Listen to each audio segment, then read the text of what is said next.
Senator Roberts. Thank you, Mr Acting Deputy President.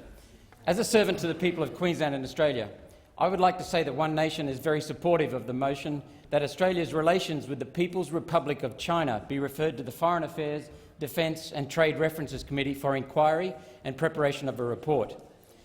We wish to commend Senator Rex Patrick for his 7th attempt to have this or similar motion, 6th, I'm corrected, to have this motion progress.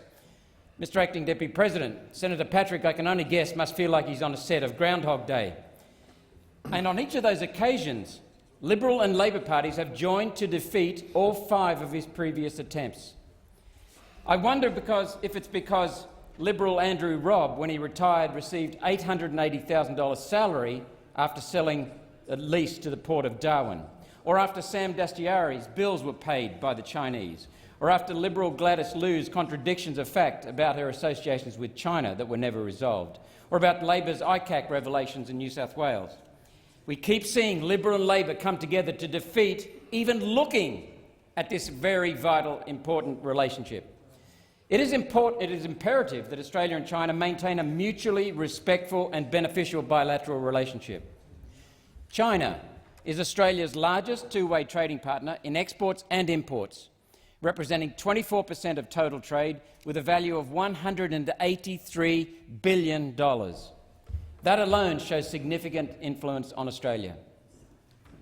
Australia is China's 6th largest trading partner and 5th biggest supplier of imports. 25% of Australia's manufactured imports come from China. Thermal coal represents 13% of all Australian exports to China. And recently, they tried to blackmail us about that. In more recent times, China has embarked on the One Belt, One Road initiative. This is the Chinese government economic and strategic agenda where Eurasia, Africa and Oceania are more closely tied along 2 routes, one land and one maritime. It is intended to facilitate Chinese economic and strategic domination of smaller countries along the routes, indeed Chinese control. For Australia, we see the growing Chinese involvement in projects from Northern Australia right through to Tassie, all providing little benefit to Australia, yet substantial benefits to China. We need to understand this relationship. We don't just let them have an open door. Other examples of Chinese involvement have been in the funding and support of local academic conferences and seminars. The negative aspects of the Confucius Institute are only just being realised as some universities remove them from their offerings. Australia has been a destination of choice for many Chinese students to further their education in an Australian academic institution. It's important to our economy. In 2018, there were more than 166,000 enrolments of Chinese students in Australia, representing 43.3% of the total international student cohort, heading for half. A concern noted in some Australian universities is the potential dependence generated by full fee-paying international students on the overall money pool available to university budgets.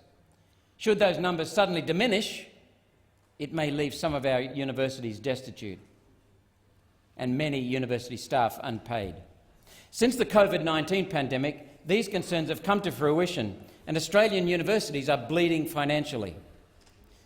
To make matters worse, the Chinese government has just warned Chinese students not to study or return to study in Australia, suggesting they would face discriminatory attacks. Australia has been a favourite destination for Chinese tourists, and this is shown again by recent numbers. More than 1.3 million Chinese tourists visited Australia last year, representing 15% of our total visitors. 1/7. This is a clear positive for Australia. At the same time, there has been a growing boom of Australian tourists, around 700,000, heading for China. This may also change rapidly as the Chinese government has recently warned off Chinese tourists from visiting our country through recent directives to their people. One of the ongoing issues of concern relates to regional and global security. The growing tensions between the United States of America and the People's Republic of China in terms of imposition of trade tariffs is placing Australia in a challenging position, given the importance of Australia's relationships with both countries. More recently, the Chinese government has imposed an 80% tariff on Australian barley without explanation and refused to accept meat from 4 of Australia's major meat abattoirs, again causing concern to Australian producers. These actions by the Chinese government appear to be in retaliation for being called on by Australia to allow an independent investigation into the cause of the COVID-19 outbreak in Wuhan, China, what I have referred to as the Chinese Communist Party and the UN virus. How dare we want an independent investigation? The Chinese, still denying being the source of the outbreak of the worldwide pandemic, remain uncooperative in dealing with this, just as Liberal and Labor remain uncooperative in dealing with any inquisition or any inquiry into our relationship with China. The Chinese actions and/or inactions likely, indeed certainly, made the pandemic far worse than it could have been, and their behaviour in China is responsible for the loss of tens of thousands of lives, indeed hundreds of thousands of lives. The views taken of China's growing military influence in the South China Sea remain of concern to our most important ally, the United States of America, and therefore necessarily of concern to our country as an established ally of the US. Regionally, China is having a growing influence by funding infrastructure projects for some of the Pacific Island countries and our very near neighbour, Papua New Guinea, just over the horizon from Australia. This runs the risk of changing the whole dynamic between Australia and our near neighbours. Given the potential for military and strategic use of these bases by China and the potential for a resource extraction at some future time, there is need to consider this factor when examining our relationship with China. We already feel this is at home with the outrageous decision to release the Port of Darwin, our strategic northern gateway to China, for 99 years. This is the home of our local naval presence. What on earth was the government thinking? I point to Mr Dutton, Mr Hastie, Senator Kitching, who have raised valid concerns, both Liberal and Labor MPs and senators, just as Senator Patrick mentioned. Indeed, it was reported, Mr Dutton was reportedly stated as in 12th of October 2019, one of the Morrison government's most senior figures has taken a direct swipe at Beijing, accusing the Chinese Communist Party of behaving in ways that are inconsistent with Australian values. The key points emerged. Mr Dutton said that federal government would call out state actors if it was in the national interest. Well, let's see an inquiry. Mr Dutton said he wanted universities to be free from foreign interference. So let's see an inquiry into that foreign interference that he acknowledges. The Home Affairs Minister, a very powerful minister, senior minister, also criticised China's Belt and Road Initiative and defended a ban on using Huawei to help build Australia's 5G network. So it goes on to say in a newspaper article, Home Affairs Minister Peter Dutton warned Australia would call out, quote, foreign interference in universities as well as cyber hacks and theft of intellectual property, insisting it was the right thing to do. It represents, the newspaper said, some of the strongest language yet from a federal government minister on the threat posed to China. But we need more than language. We need more than inferences. We need an inquiry into the relationship. The Chinese Communist Party behaves in ways that are inconsistent with Australian values and Western civilisation. Recently, in Queensland, my home state, a university student was suspended for daring to make pro-democracy statements about the suppression of students and demonstrators in Hong Kong by the Chinese government. The University of Queensland appears now to be an agent of the Chinese government, which seems to have bought out an Australian university and is enabled by the university to oppress an Australian student for standing up for democracy.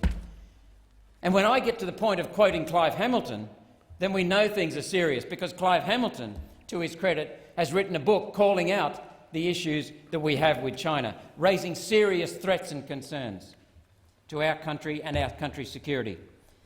My issue, I must make clear, is not with the marvellous Chinese people, including the amazing Chinese community we have here in Australia. We have the Chinese influence from North Queensland through the gold rushes in the 19th century, right through to the southern parts and western parts of our country. And they made a marvellous contribution. My issue is with the Chinese Communist Party, the Communist Party of China, and their policies that are inconsistent with our own values, and they have undue influence in Australian politics, values, communities and way of life. Human rights is an area where China and Australia have vastly different views. Australia is a democracy and a signatory to many international agreements that preserve basic human rights. China is a republic following a communist regime that is very rigid. It is a controlling machine, with little room to question the state and having limited rights for the individual. Watch the demonstrations for freedom happening in Hong Kong to see how that goes down.